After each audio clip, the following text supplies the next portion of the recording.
And some big news out of Cape Canaveral, like bigger than the Statue of Liberty big, because this massive SLS rocket bound to take humans all the way beyond the moon and slingshot back, it is about to start rolling down the launch site, literally like this fast, less than a mile an hour, 4 miles to go. But take a look at this. Here it is in real life. This is the massive 322-foot SLS, or Space Launch System, fully stacked up, getting ready for its final checks. On the tippity top there, boom, that is the Orion capsule inside that will take 4 humans further than we have ever been since the 1970s. Hopefully a flyby around the moon, the scenic route, getting ready to make sure everything is good to go to land on it in Artemis 3 and then get to work building a moon base, hopefully and beyond. The timeline right now, well, things are looking pretty good for the SLS to roll out tomorrow, maybe launch as soon as February 6th, February 7th. We'll see.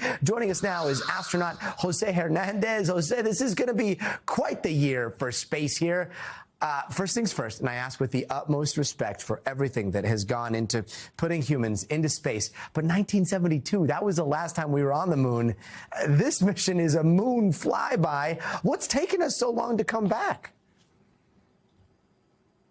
Well, first of all, Gadi, I'm not sure if you're more excited or I'm more excited, because 1972, the very last time we went to the moon, I was 10 years old, and that's what inspired me to want to be an astronaut. So it's very special to me. Now, your question is, why did we wait over 50 years to go back to the moon? Well, the first time we went to the moon, it was because of political reasons. We wanted to beat the Russians to the surface of the moon, which we did. But once we got there, our technology wasn't advanced enough that all we can do is collect rocks and dirt samples and come back. The next 50 years, we focused on low Earth orbit, studying our planet. And now our technology has moved enough that it makes sense for us to go back to the surface of the moon. And that's what we're doing, because we're going to set up a lunar base, retire the International Space Station, and develop technologies and test technology on the surface of the moon that's going to allow us to go to Mars and beyond. And that is very exciting. So excited about it. I do have to ask, I think I got another toy around here somewhere. Here we go. Got it. All right. Saturn V, right? SLS. They're kind of about the same size, as I understand it. The Saturn V is a little bit bigger. SLS packing more thrust. But when we compare the SLS to like the old Apollo missions, it's crazy. I always think, you know, this phone has way more computing power than they had back in the Apollo days. Compare and contrast here the SLS mission with what we were doing back during the Apollo missions.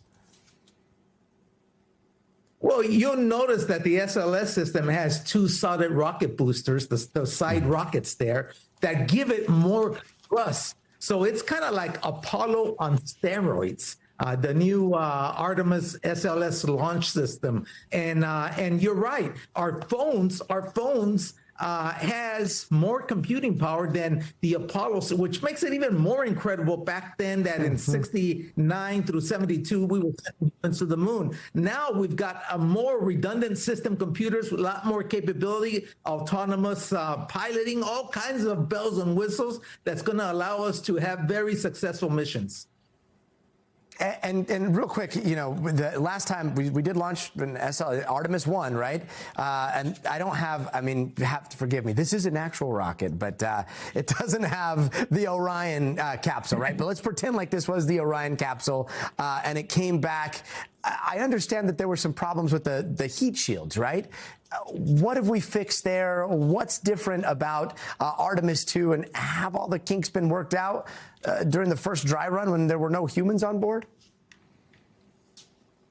We believe so. As you recall, when we first came out with the shuttle, we had problems with the tiles. Remember, they were falling out and having all kinds of problems. So it's not a surprise that we have some issues or concern with the heat shield. But we have a lot of experience with the Apollo missions it's similar material. It's an ablating material that shields us from the heat. And we've done studies and made recommendations. There's study groups that have gone out and recommended to NASA. I know one of my ex-crewmates, Dr. Danny Olivas, was on one of these panels that made some recommendations. And so we all feel very comfortable. We're a go for launch.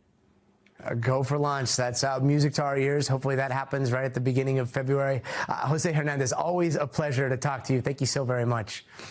We thank you for watching. And remember, stay updated on breaking news and top stories on the NBC News app or watch live on our YouTube channel.